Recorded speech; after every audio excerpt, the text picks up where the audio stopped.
Hello hi ನನ್ನೆಲ್ಲ ಕನ್ನಡ ಮಾತಾಡ್ತಕ್ಕಂಥ ಸ್ನೇಹಿತರಿಗೆ ಈ ದಿನ 2ನೇ ದಿನ.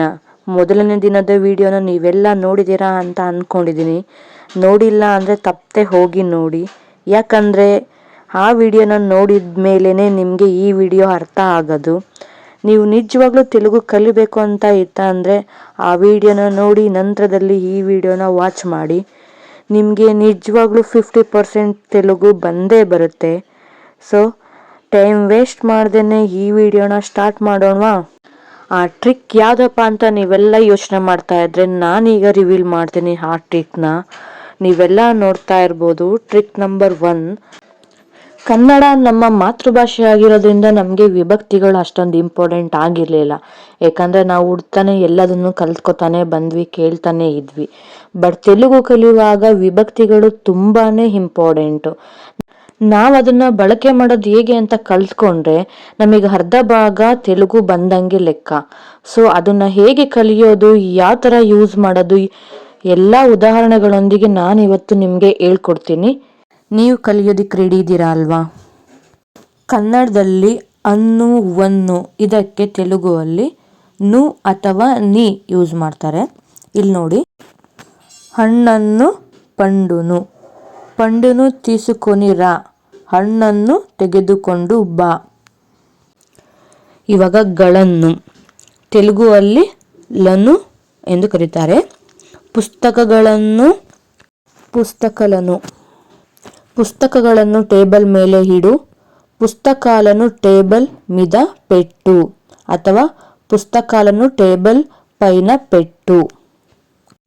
ಗಿಡಗಳನ್ನು ಮೊಕ್ಕలను, ಆ ಗಿಡಗಳನ್ನು ಮುಟ್ಟಬೇಡ, ಆ ಮೊಕ್ಕలను ಮುಟ್ಟುಕೋಕು.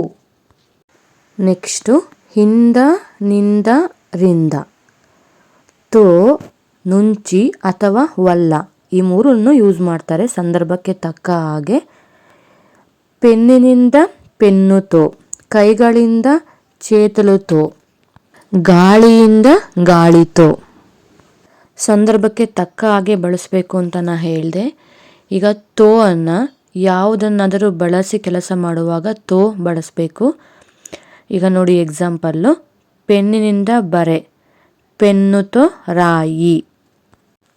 ಕೈಗಳಿಂದ ಮಾಡು, చేతులతో చెయ్యి.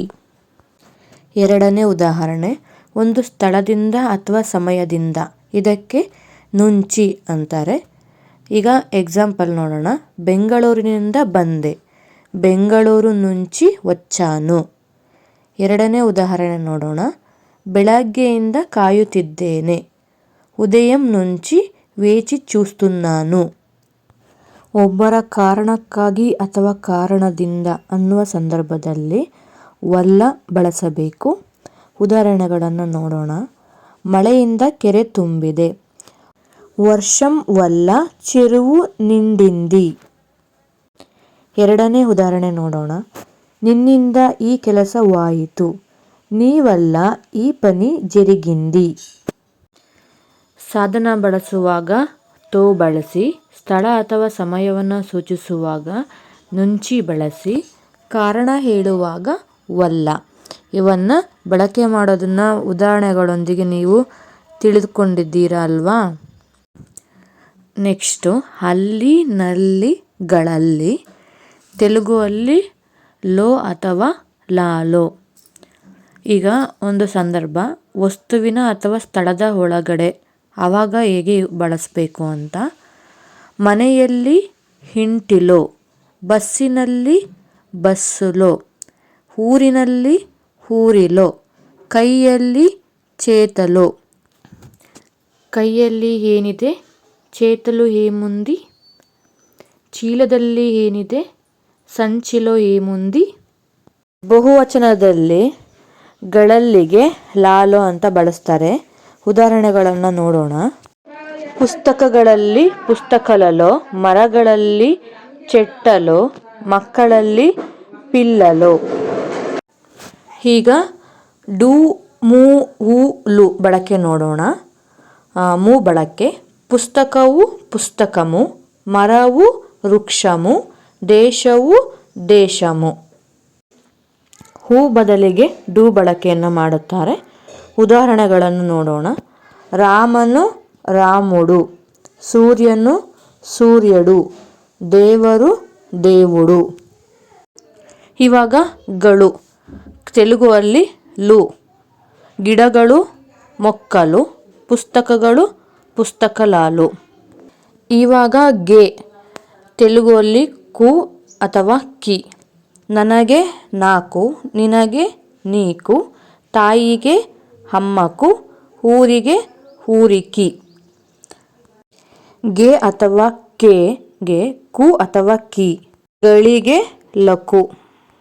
మక్కలికి సిహి తిండి కొడి, పిల్లలకు మిఠాయి ఇవ్వండి, అవనికి నీరు కొడు, ఆతనికి నీళ్లు ఇవ్వండి, ಅವರಿಗೆ ಊಟ ಮಾಡಲು ಹೇಳು, వారిని భోజనం చేయమని చెప్పు, ಅವಳಿಗೆ ಕುಳಿತುಕೊಳ್ಳಲು ಹೇಳು, ಆಮೆను కూచుమని చెప్పు.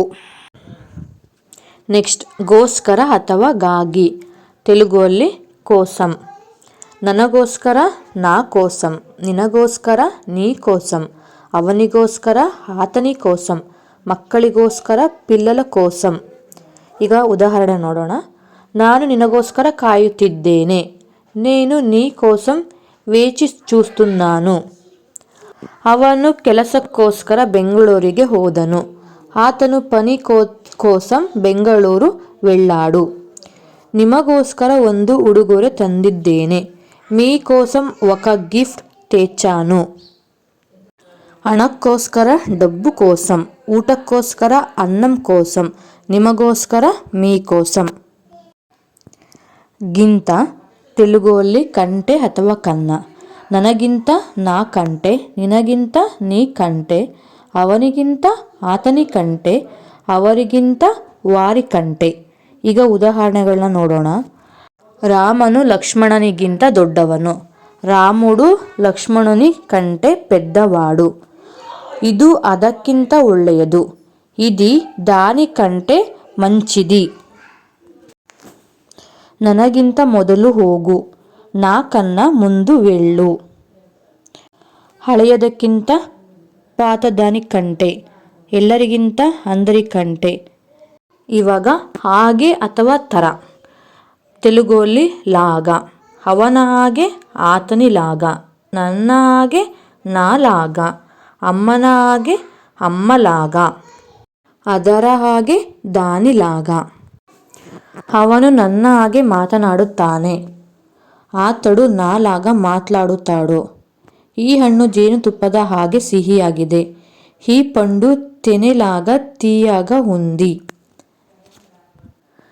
ಹಾಗೆಯೇ ತೆಲುಗುವಲ್ಲಿ అలాగే. ಆಯಿತು, ಹಾಗೆಯೇ ಮಾಡೋಣ. ಸರಿ, అలాగే చేద్దాం. ಬಗ್ಗೆ గురించి. ನೀನು ಯಾವುದರ ಬಗ್ಗೆ ಮಾತನಾಡುತ್ತಿದ್ದೀಯಾ? మీరు ఏం గురించి మాట్లాడుతున్నావు? ನನ್ನ ಬಗ್ಗೆ ಚಿಂತಿಸಬೇಡ, నా గురించి ఆలోచించకు. ఆ ఊరిನ ಬಗ್ಗೆ ನನಗೆ ಗೊತ್ತು, ఆ ఊరి గురించి నాకు తెలుసు. ಕೂಡ ತೆಲುಗುವಲ್ಲೂ ಕೂಡ ಕೂಡ. ನಾನು ಕೂಡ ಅಲ್ಲಿಗೆ ಬರುತ್ತೇನೆ, నేను కూడా అక్కడికి వస్తాను. ಅವಳು ಕೂಡ ಚೆನ್ನಾಗಿ ಹಾಡುತ್ತಾಳೆ, ಆమె ಕೂಡ బాగా పాడుతుంది. ನೆಕ್ಸ್ಟ್ ಜೊತೆ. ಅವನ ಜೊತೆ ಹೋಗು, ಅವನಿతో వెళ్ళు. ಇಲ್ಲಿ ಜೊತೆಗೂ ಕೂಡ ತೋ ಯೂಸ್ ಮಾಡ್ತೀವಿ. ಈ ವಿಡಿಯೋ ನಿಮಗೆಲ್ಲ ಇಷ್ಟ ಆಗಿದೆ ಅಂತ ಅಂದ್ಕೊಂಡಿದ್ದೀನಿ. ಇದರಿಂದ ನೀವು ತುಂಬಾ ಕಲ್ತಿದ್ದೀರಾ ಅಂತ ನಾನು ಭಾವಿಸ್ತಾ ಈ ದಿನದ ವಿಡಿಯೋವನ್ನು ಮುಗಿಸ್ತಾ ಇದ್ದೀನಿ. ಮುಂದಿನ ವಿಡಿಯೋದವರೆಗೂ ಸಿಗೋಣ. ಅಲ್ಲಿವರೆಗೂ ಟೇಕ್ ಕೇರ್, ಬಾಯ್. ಹಾಗೆ ಪ್ಲೀಸ್ ಸಬ್ಸ್ಕ್ರೈಬ್ ಮಾಡ್ಕೊಳ್ಳೋದನ್ನು ಮರಿಬೇಡಿ. ಹಾಗೆ ಒಂದು ಲೈಕ್ ಕೊಡಿ. Thanks for watching.